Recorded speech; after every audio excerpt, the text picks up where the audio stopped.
Bom dia! Tá começando uma semana, eu já logo começo com uma pergunta pra você. Você tem medo de injeção? Muita gente reage dessa forma quando vê uma agulha da injeção, olha só.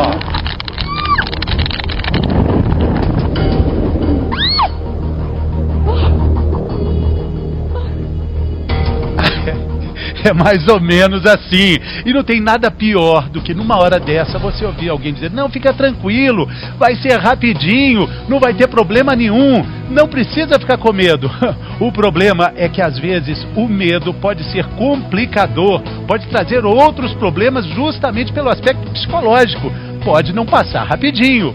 Será que isso tem como resolver? Vamos falar sobre isso, medo de injeção e a importância de vencer esse medo para vacinar, por exemplo, contra o HPV. Temos dois convidados hoje conosco, o Dr. Caio Rosenthal, infectologista, consultor do bem-estar. Bom dia, doutor. Bom dia, Fernando.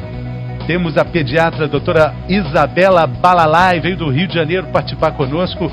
Bem-vinda, bom dia. Obrigada, bom dia. Bom, vamos logo começar aqui, vou perguntar para a doutora, estamos falando sobre medo de injeção, colocamos aqui umas agulhas, doutora, olha, esse é um cenário de pavor para quem tem medo. Cenário mesmo. Vai um Aqui eu tenho medo de injeção, então assim, não gosto desse cenário. A senhora tem medo de injeção? Olha só. Doutora, mas tomo. Exatamente, não é por isso que o medo vai ser maior do que o benefício. Mas, doutora, um paciente que tem medo de injeção, ele pode tentar negociar o tamanho da agulha? Então, a gente que tem medo de injeção, escolheria essa daqui, né?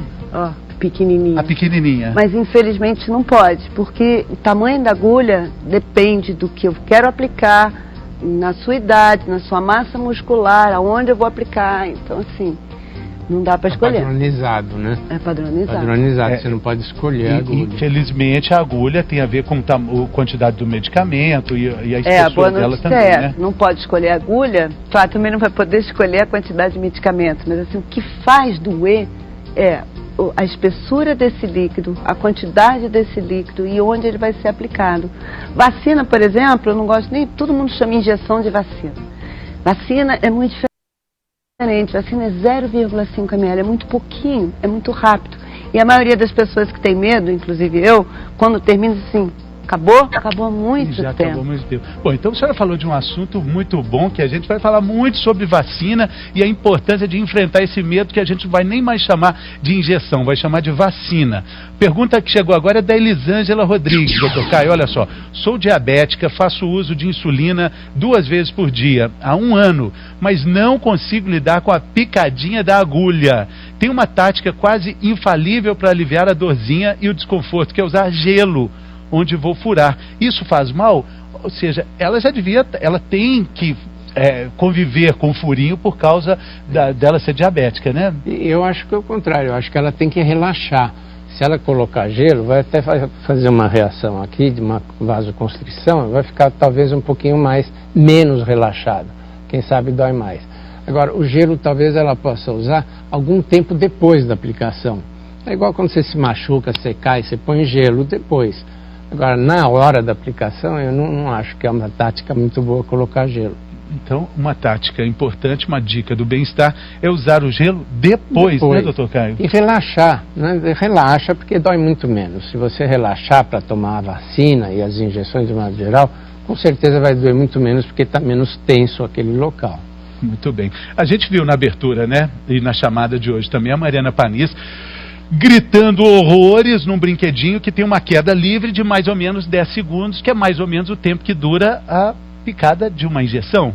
E ela foi ver na prática essa teoria. Fala, vai ser rapidinho, não vai doer nada, será que dá para encarar? Vamos lá, Mariana Panis. Não, eu fico meio em pânico. Minha mão fica suada, eu começo a dar aquele tremor.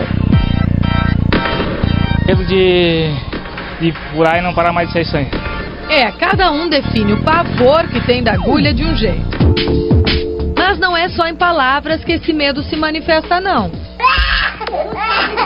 As crianças, no geral, têm medo. E gente grande também. 10% da população em todo o mundo tem algum tipo de fobia quando o assunto é esse objeto tão pequenininho. E se o corpo fala, o pé entrega o nervosismo. Foi só o Sérgio entrar na sala e olhar pra agulha. Que é isso, rapaz? É medo mesmo.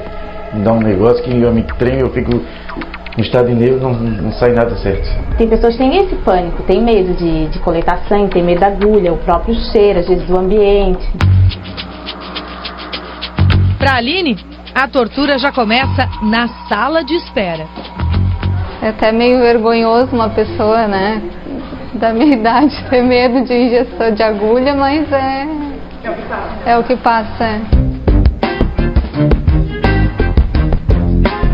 Ai, Jesus.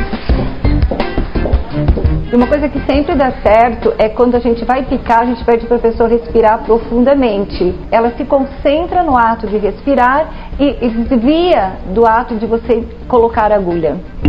Mas com a Aline não funcionou. Esse barulho da luva também me assusta, que eu sei que ela tá pegando a agulha agora. Eu tô suando, é o nervoso, é o psicológico mesmo, né? E é sempre assim, eu sempre sinto a dor antes. E o nervoso, não adianta. Não é uma frescura, como as pessoas podem achar, não. Isso é sério, elas ficam nervosas antes do ato da punção. Então, assim, elas já vêm com isso nelas, né? Então, assim, elas já imaginam o que vai acontecer sem acontecer. É o caso do Nelson. Basta ele sentar na cadeira que... Tudo que eu passei na minha infância de trauma tá vindo na minha cabeça agora. 5, 6 enfermeiras me segurando, minha mãe me pegando no colo. Os traumas vividos na infância ou a lembrança de uma experiência ruim podem deixar essa hora ainda pior. Não adianta, na minha cabeça eu tenho a imagem de uma agulha entrando na minha veia e entortando.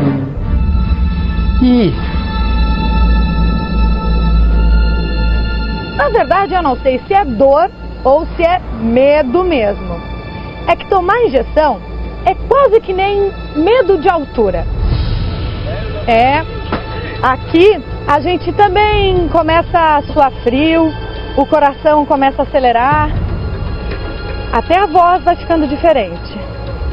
E se agora alguém fosse me dar algum conselho, me dizer alguma coisa, seria a mesma coisa que dizem quando estão segurando aquela seringa, sabe? Algo do tipo, respira fundo, aguenta. Isso é rapidinho.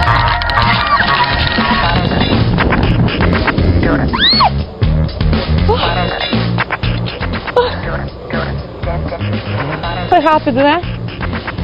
Mais ou menos que nem coletar o sangue.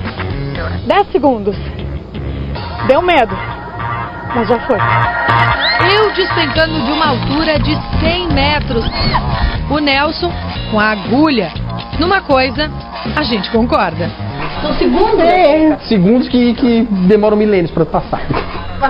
Passou.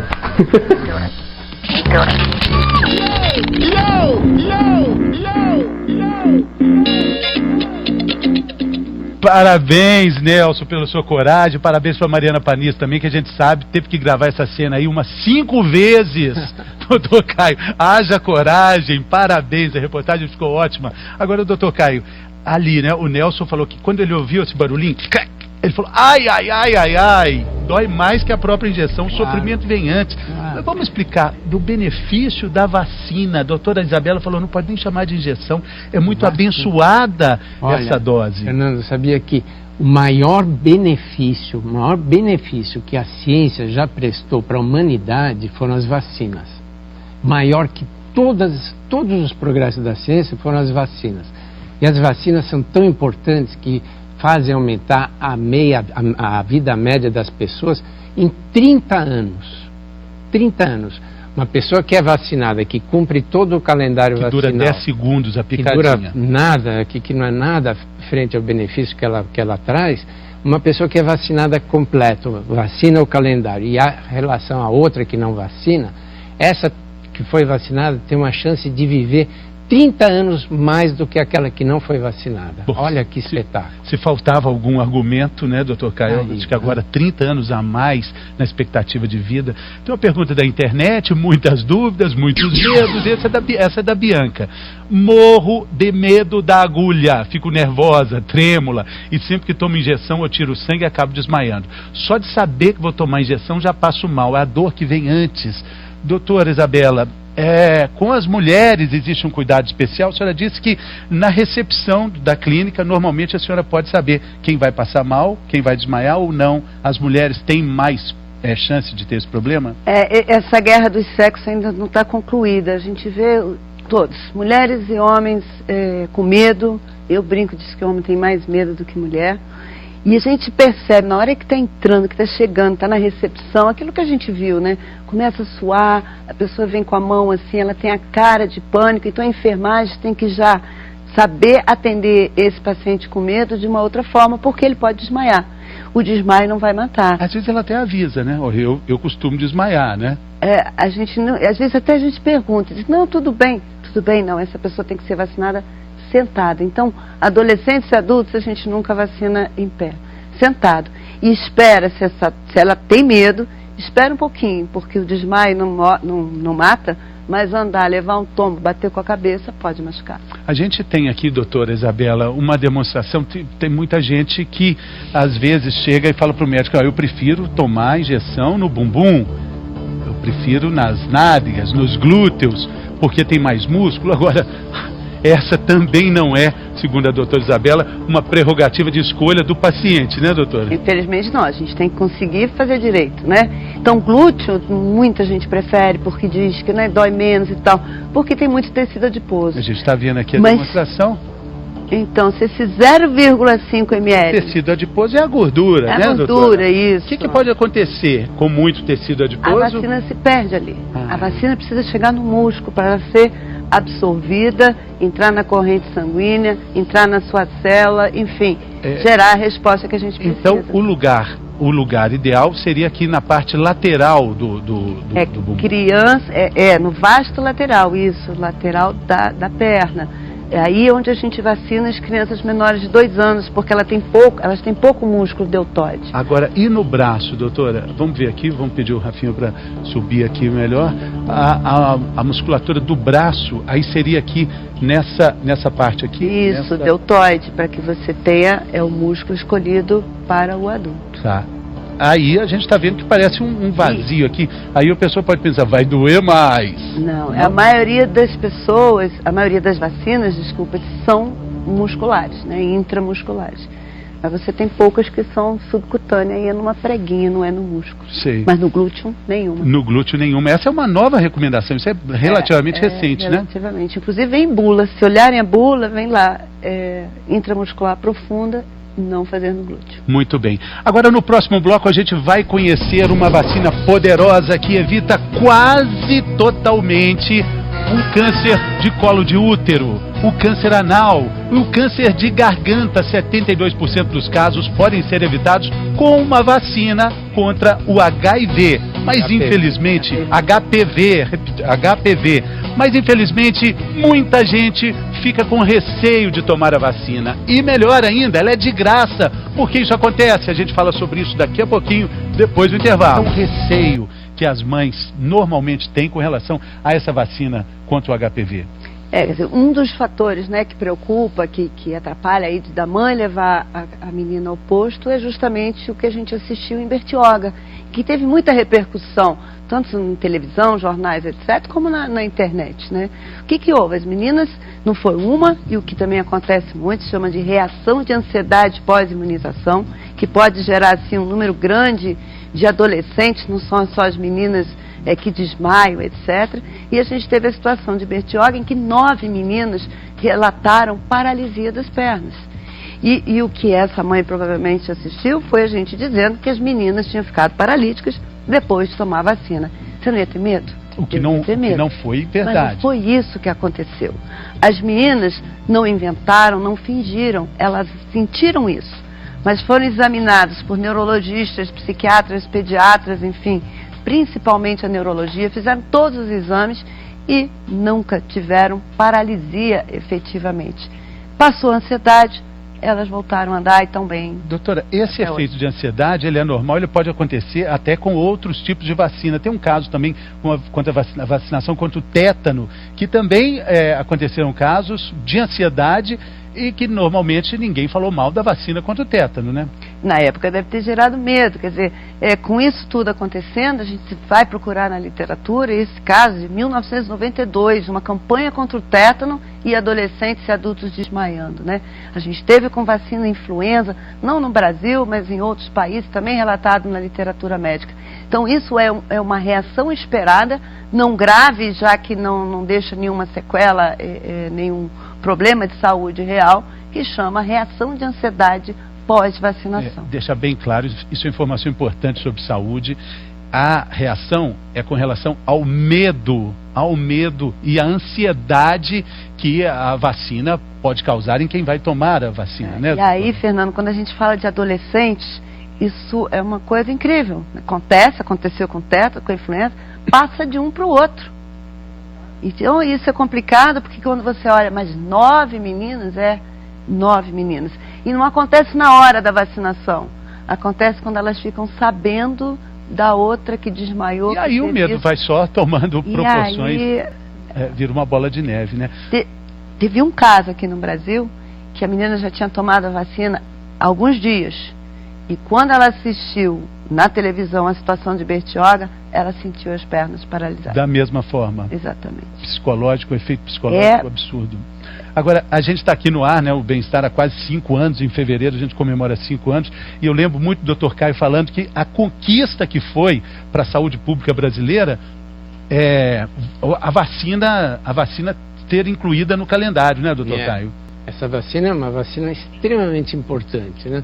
Porque é uma vacina, nem todos os países têm ela gratuitamente, como nós estamos tendo agora, né? É uma vacina que ela alcança níveis de defesa 10 vezes superior àquele que se a pessoa tivesse o HPV propriamente dito. Então veja a eficácia dessa vacina como é alta.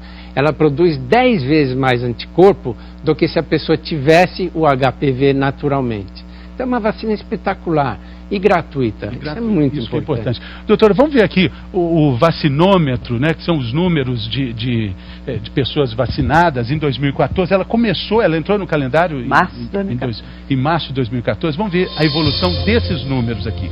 2014, a primeira dose, absolutamente de sucesso, fantástico, né? Já vem a segunda dose com uma queda bastante significativa, muito por causa daquilo que a gente falou. Logo depois de Bertioga, a gente viu a queda. Tá bom.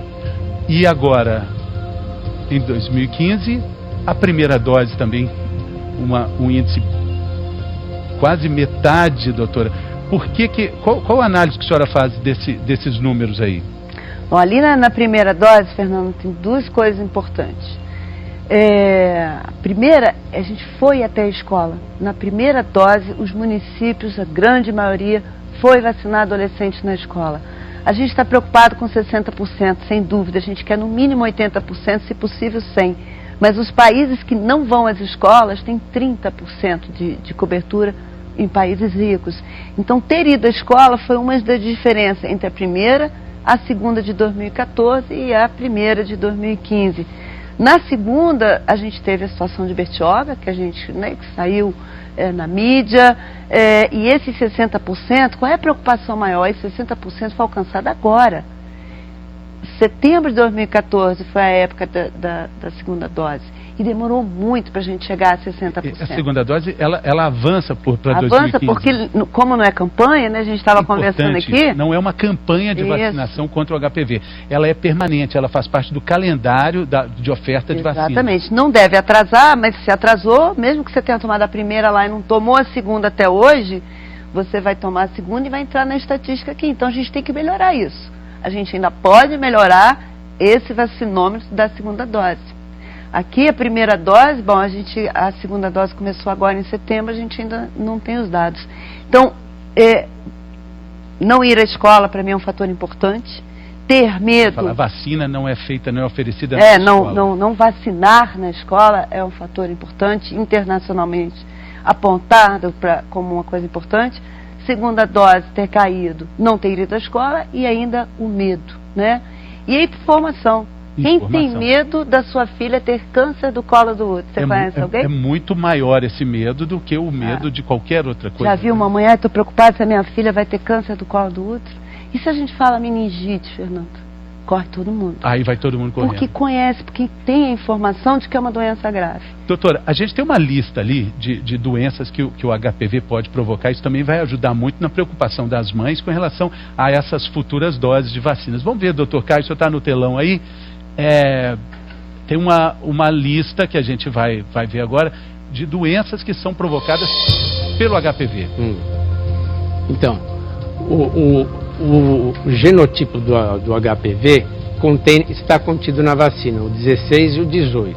Esses dois são responsáveis por 70% dos cânceres que vão provocar no homem e na mulher. Então, o que o HPV pode provocar de câncer? Que tipo de câncer? No homem, geralmente no pênis e no ânus. Na mulher, colo de útero em primeiro lugar, vagina, vulva e boca. E boca na garganta, na orofaringe. Então é importante a gente ter essa vacina, porque a gente só fica na expectativa, as meninas tomam hoje com 9 a 13 anos, prevenindo um câncer que vai aparecer lá pelos 35, 60 anos de idade. São mais de 200 São mais de 200 tipos de vírus. E os tipos que provocam câncer mais frequentemente são os genótipos 16 e 18. Eles são responsáveis por 70% dos casos de câncer de colo de útero. Quer dizer, as mulheres, de um modo geral, elas têm 10% de chance de ter o câncer de colo de útero. Desses 10%, 16 e o 18 são os grandes responsáveis. E esses dois genotipos a vacina contém esses dois. Então é uma vacina espetacular. E ele ainda é responsável pelo câncer de colo de útero em 99,7%. 99,7% dos cânceres de colo de útero é provocado pelo HPV. O câncer anal, 91%. O câncer de vagina, 75%. Câncer da garganta, da orofaringe, 72% dos cânceres são provocados pelo HPV. De vulva, 69% e de pênis, 40%. Então veja a importância dessa vacina. A gente não dá essa importância como deveria dar, porque é uma coisa que a gente vai prevenir mais de 20 anos depois. Mas se a gente tiver esse conhecimento, a gente tem que levar as crianças para tomar essa vacina, os adolescentes de 9 a 13 anos. E é importante que a escola também participe disso. A escola tem que participar dessa campanha, porque as crianças não precisam levar a autorização dos pais. As crianças têm direito, pelo Estatuto da Criança, a receber essa vacina, independente de autorização dos pais. Então seria o ideal, como a doutora já disse, a participação conjunta com as escolas, porque são crianças que estão nessa faixa de idade, que estão na escola, e é muito mais fácil você abranger toda essa idade de 9 a 13 anos. Muito bem, prestar atenção, que são 3 doses, é preciso ter disciplina para que o efeito seja pleno, né? A gente tem uma pergunta da internet, vamos ver a Rose Lopes. Mulheres adultas podem tomar a vacina contra o HPV? A gente vai falar sobre isso também. Já de primeira, a gente já pode responder que podem tomar, né, doutora? A gente vai falar mais sobre isso, porque antes eu quero fazer contato com a nossa vizinha. Hoje está começando a semana, o tempo passou rápido demais, hein, Fátima? Hoje Natal vai ser amanhã. Tá passando muito depressa, estamos já no fim de outubro. Fátima Bernardes está aí. O que temos para essa semana, para hoje, Fátima? Bom dia. Bom dia, Fernando. Tudo bem? Tudo certinho? Passou rápido mesmo, né? A gente já está aqui de volta, começando mais uma semana. Hoje a gente vai conversar sobre o Enem. A gente está recebendo aqui na nossa plateia uma jovem que se dividiu entre as questões da prova e as mamadas para a filhinha de apenas 3 meses que participou com ela desse momento tão importante. A gente vai falar também sobre nomes diferentes que podem causar algum tipo de dificuldade, de constrangimento. Tem uma pessoa na nossa plateia que não conseguiu fazer o exame ginecológico porque diziam que o nome dela era de homem. Então foram horas e horas tentando provar que ela era mulher e precisava fazer o exame. Aqui com a gente hoje o ator José Dumont, que tem história curiosa em relação ao nome. Sofia Abrão com a gente, bom dia. meus parceiros Felipe Andreoli, Fátima, Teatro Jairo Bauer, e a gente vai falar também sobre balada sertaneja. A gente vai conversar e conhecer o trabalho de jovens que estão fazendo o maior sucesso, cantando músicas pra dançar. Aqui com a gente, Alex Ronaldo, Rodrigo Marim, Pedro Paulo e Alex. A gente vai conhecer a história deles e eles vão se apresentar pra gente daqui a pouquinho, logo depois do Bem-Estar. Muito bem, Fátima. Legal, então vamos ficar de olho. Obrigado, hein? Um abraço pra todo mundo aí. Até daqui a pouco, então. Valeu, tá animado o encontro hoje. Pergunta da internet, vamos ver a dúvida aqui.